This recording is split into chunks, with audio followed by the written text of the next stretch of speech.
Morning. Coach, last week you talked about turnovers. You were tired of talking about them. You wanted them to go out there and do it. They did it. Can you get them to do that more? Build on those good habits. That's what they're always trying to do. The players, we got a good group of guys from the back end, the front, the guys inside, the middle. These guys they're doing a good job of doing everything we're asking them to do in terms of trying to improve what fundamentally, the schemes we implement. We got a great group of guys. So just, again, I'm not going to talk about it. We just got to keep going out there and doing. Like we got to do today, we got to go out there and practice today. We got to go out there and practice. Eric told us in the locker room that they had a good Thursday last week, that it was a good turnover Thursday, and it translated into the game. Is that kind of what you're preaching as well? I'm preaching improvement every day. I mean, again, any defensive coach is going to say hunt the ball, but I'm not going to keep talking. I'm sorry. I'm not going to done talking about it. We just got to do. We got to do. As a former defensive line coach, when you see a guy like Jonah Laulu, who kind of came here a little humbled, not making the team with the Colts, and keeping at it and working at it, how satisfying is that to see that progress, and how can you measure the progress from last year to now this year? I couldn't be happier with where Jonah is right now. We had him in the pro day, the local pro day. Him being a local guy, we were impressed with him then. The Colts drafted him. Then when they cut him, we got a chance to get him. I mean, he did on that pro day without pads on. Obviously, he displayed the athleticism, the work ethic, everything that you want from a young defensive lineman. Good knee bend, played with his hands. Had to clean up a few things, but it was a good project to want to work with.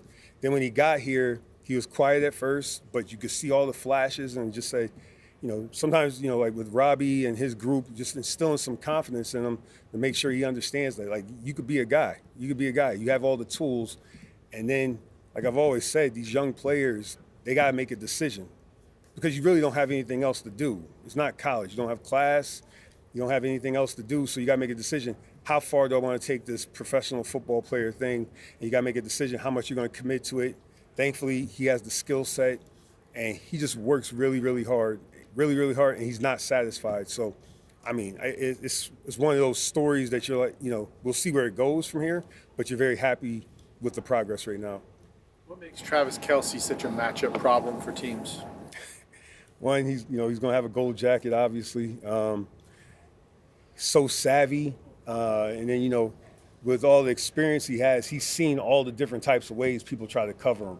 You try to hit him with a defensive end, you try to pop out to him, you try to match a safety on him, you put a corner on him. He's seen everything, and then on top of that, the skill level. I mean, he's a skilled football player.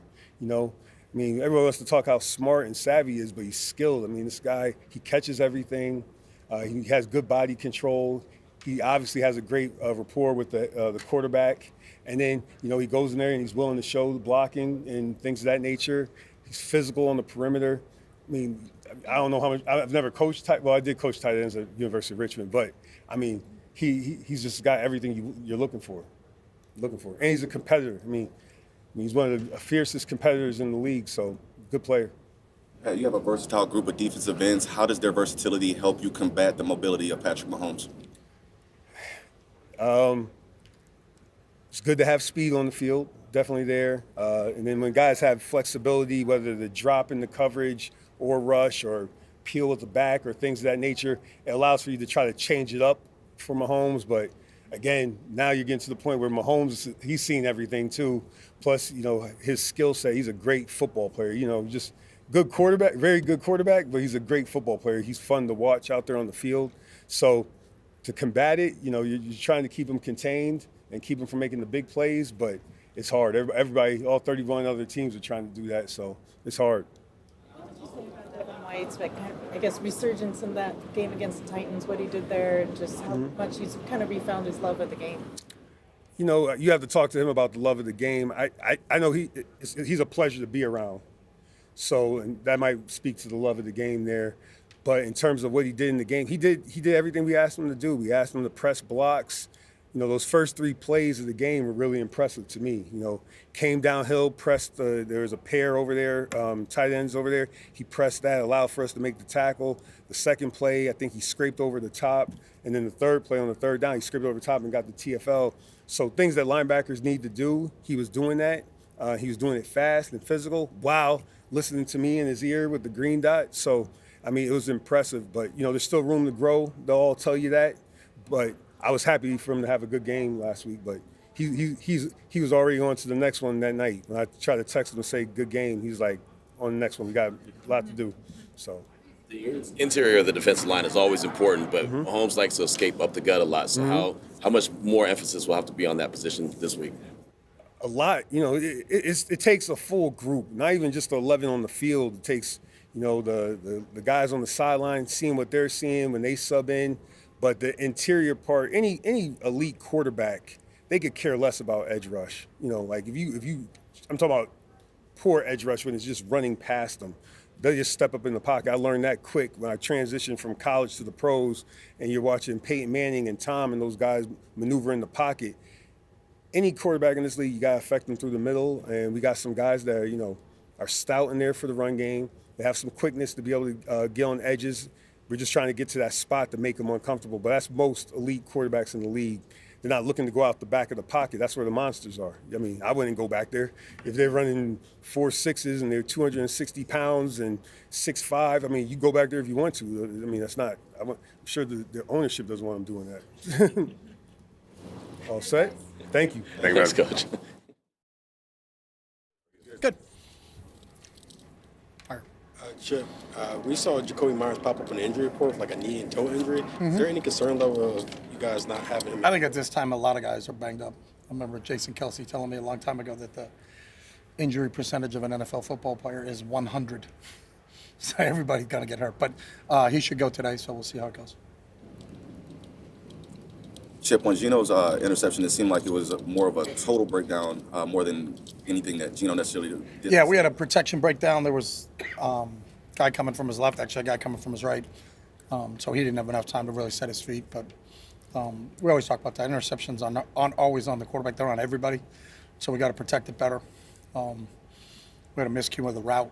So it was a compilation of a few things. So besides that, I thought Geno played a really clean game, completed almost 75% of his passes, was really efficient throwing the ball.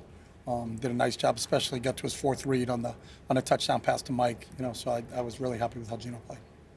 Focus is always, it feels like it's always on Patrick Mahomes and the Chiefs offense, but they've played good defense for a long time now. No question. Chris Jones, that's his name. Right. Chris Jones, if anybody doesn't know who he is. Yeah. And there's a bunch of them. Trent McDuffie's a perennial Pro Bowl player, and Spags has done an unbelievable job. And, he's one of the top defensive coordinators of all time in this league. So, and they've all been together for so long. So I think you're spot on. I think that defense doesn't get enough credit. And we understand it's an offensive game.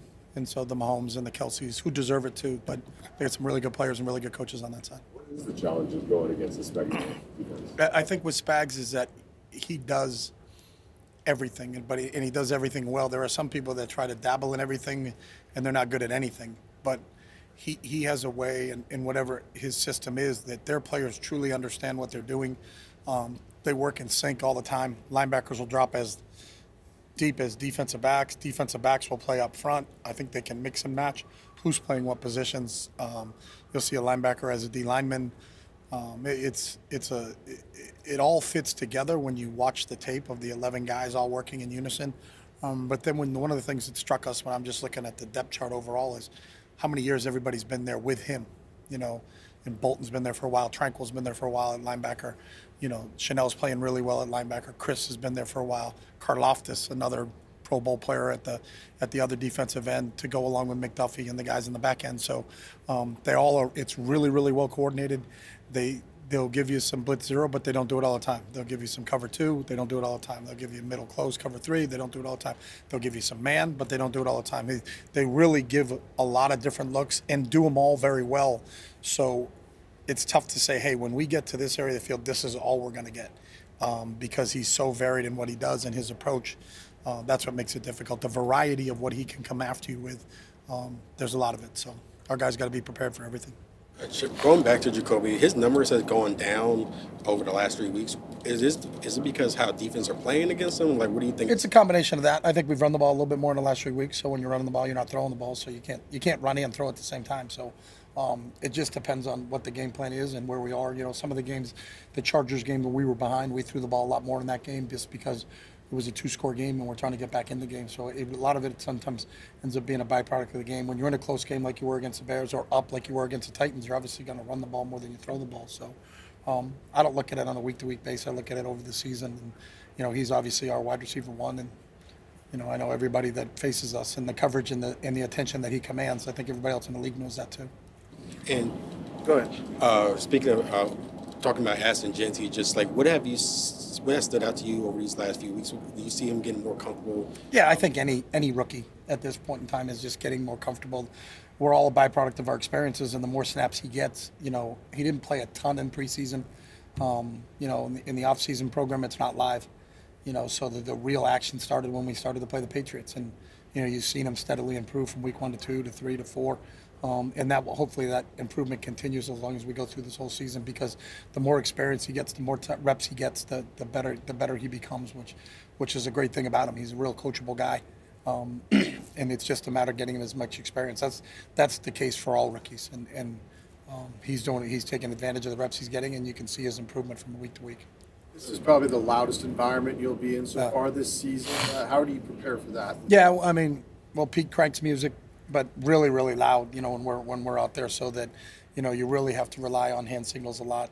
You got to be really, Gino's got to really get it enunciated in the huddle, you know, so our guys know what to do. And then when we get to the line of scrimmage, we've had experience. Obviously, it's a division opponent, so you know these guys have been there before, except for probably Ashton. Everybody else has been there or spent a game there or played a game there, and it is probably the loudest in the NFL. So our guys got to be prepared for it. So the only simulation you can do is to really crank it. You know, I think we'll be inside today, but one of the reasons Pete wants to be inside is to make sure that we can make it so loud to try to simulate, you know, what it's going to be like there. So, and you can never really simulate it, but you can try to get as close as you can. And our guys have to be really sharp with our cadence.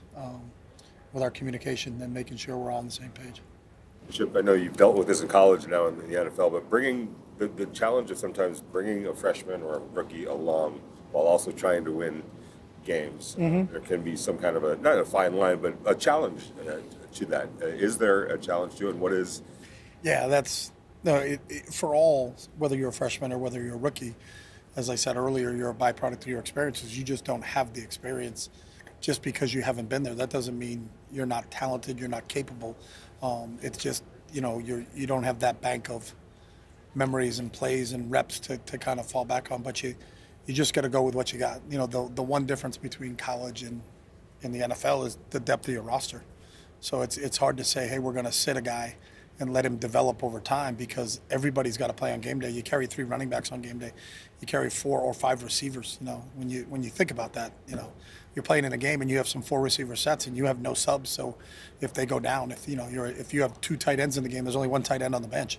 And if one of them gets hurt, then the other guy's got to go in. And it's not like, hey, I'd like to bring him along slowly. You can't afford to do that. So you kind of throw them in the deep end, and they all can swim.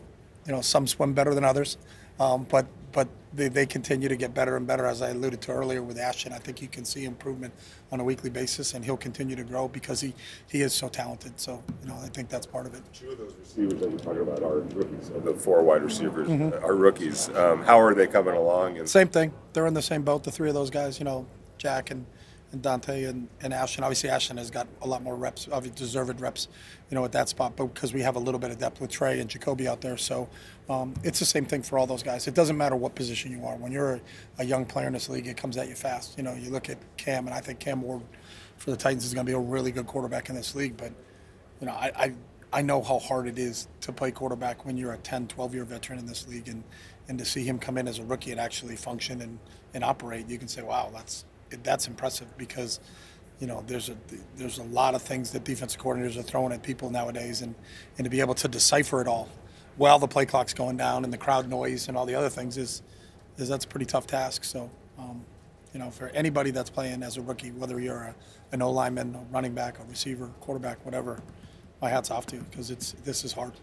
Last week you guys had to deal with Simmons. This week you mentioned Chris Jones. How much stress and strain does that put on the interior? Same of the thing. I think, I think sometimes when you have a defensive end, you can slide protection to him or run away from him. But when the guy's smack dab in the middle, that makes it really difficult. And Simmons is as good as I saw. And I said that last week, and then not looking forward. And then everybody knows of Chris. And then, the second week to go against one of the top interior defensive linemen in the league it's a challenge for all those guys. It's a challenge for Jordan and JPJ and for Dylan on the inside there. It's really similar to playing Simmons from one week to the next week. You don't get a little reprieve. So that's just part of the deal. I mean, he's a talented football player. What's it been like working with wide receiver Chris Beatty and the work he's done with those guys? Yeah, I think Chris done an outstanding job. He's sharp. He's a really, really smart football coach. He's got a great football IQ. And he's been around some really good people. He's got some really good ideas. And a lot of the stuff we do is because of what, he brought from some of the other places he's been in, and really good packages. And so, with the youth in his room, how he's brought those guys along, it's been really impressive to watch. Good. Thank you, Chip. Thanks, guys. There you go.